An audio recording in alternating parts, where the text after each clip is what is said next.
Hi everybody, Dan Illman here, taking a look at the Coast to Coast Pick 5 sequence on Saturday, January the 21st. It's a $1 minimum play, a low 15% takeout, and it features races from both Santa Anita and Gulfstream Park. I'll give out a ticket pre-scratches and changes, but remember to use your ticket maker application on DRF Formulator to greatly enhance the value of your play. Race number 1 of the sequence is at Santa Anita. It is race number 3 at Santa Anita, going 5.5 furlongs on the turf course. It's a $50,000 starter optional for non-winners of 2 life, and I'm going to use 2 in my caveman ticket, the 6 and the 7, but I want to put most of my weight on the number 6, Who's Candy, who looks like the lone speed in the race. Who's Candy couldn't get to the lead last time out, was placed on a hard chase, and still finished a good second, finishing ahead of a horse that would come back to earn an 82 buyer when third in a first-level Calbred allowance. While Who's Candy was listed as a vet scratch on January the 2nd,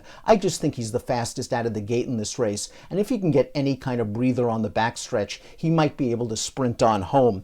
If the pace is fast, I'll use my backup as well, the 7 Elevado. And maybe Elevado's form doesn't look very great on paper, but he's dipping into a tag for the first time, and he was just in against way too tough in his most recent start, a race in which he had a start and stop trip from mid-pack. The winner of that race came back to win a second-level allowance with a 99 buyer speed figure. If this pace heats up, Elevado at 15-1 on the morning line can kick with Who's Candy, the 3-1 choice on the morning line.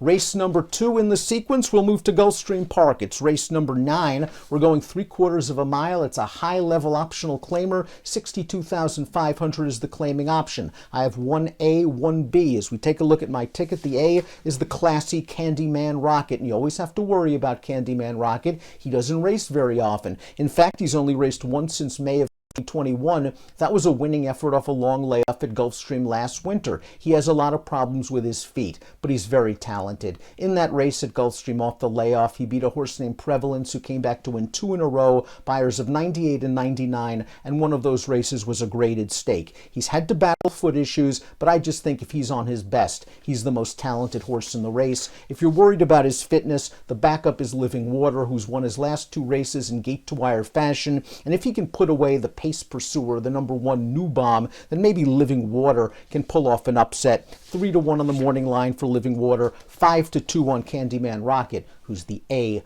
play in the Coast to Coast Pick 5. Leg C, back Gulfstream Park, race number 11, mile and a 16th on the turf, $16,000 claiming race. Think there's a lot of speed in here. Want to use some class droppers, want to use some horses with tactical speed that can kick from behind. The 1 Gospel Way didn't do much running last time out for $30,000, but that was over the Tapeta surface at Woodbine. Go back to his race 2 starts back where he utilized excellent tactical speed to work out a pace tracking trip and win on the turf. I think a similar trip is possible from a very good inside post position. Cadet Corps did not have a good trip last time out on Tapeta. He did win for 16 2 starts back, coming from well off of the pace. He is going to make a good run into the stretch, especially if this pace is fast. Gospel Way 8-1, Cadet Corps 7-2. The 5 is a true closer that would benefit from a pace meltdown. Arad Ortiz takes the mount on Ultimate Irony, 5-1 on the morning line. Again, a horse that just didn't run very well at Turfway last time out, but it was his first race over the poly track, and I'm just really not sure